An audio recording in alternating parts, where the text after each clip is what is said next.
समाचार ते ही समय सुन सी उठी अकुलाए,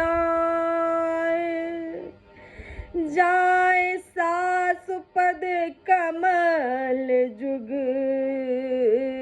बंद बैठ सिरनाए। उसी समय ये समाचार सुनकर सीता जी उकला उठी और सास के पास जाकर उनके दोनों चरण कमलों की वंदना करके नीचा सिर करके बैठ गई और बोली, दीन शीस सास मृदुबानी।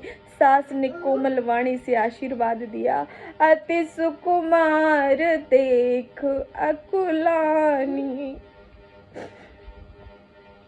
कि सीता जी को अत्यंत सुकुमारी देखकर व्याकुल हो उठी।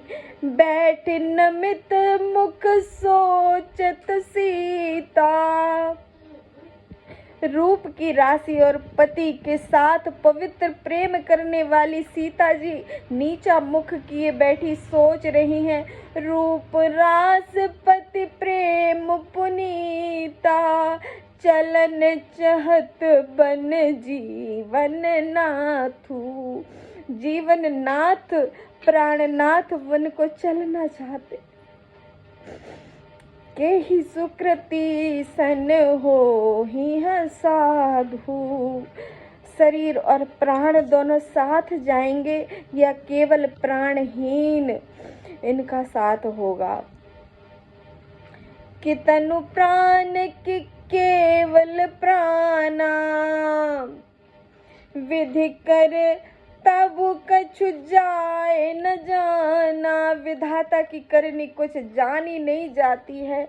चारु चरण नख लेखत धरनी। सीता जी अपने सुंदर चरणों के नखों को धरती से कुरेद रही है।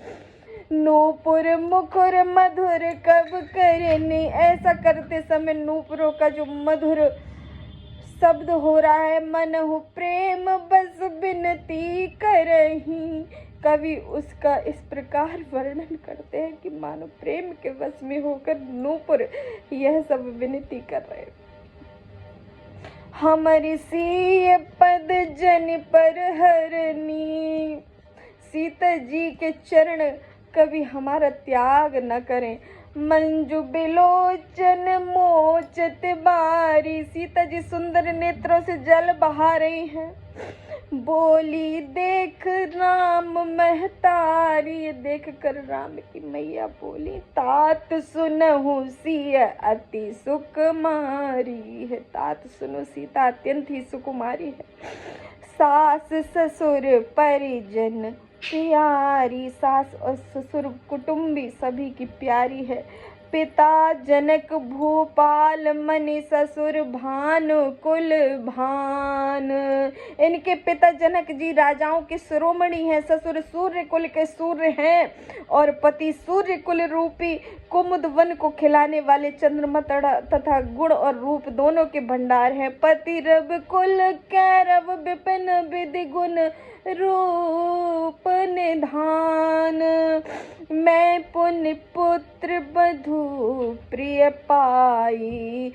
फिर मैंने रूप की राशि सुंदर गुण और शील वाली प्यारी पुत्र वधू पाई है। रूप रास गुण शील सुहाई, नयन पुतरी कर प्रीत बढ़ाई। राखे प्राण जनक ही लाई।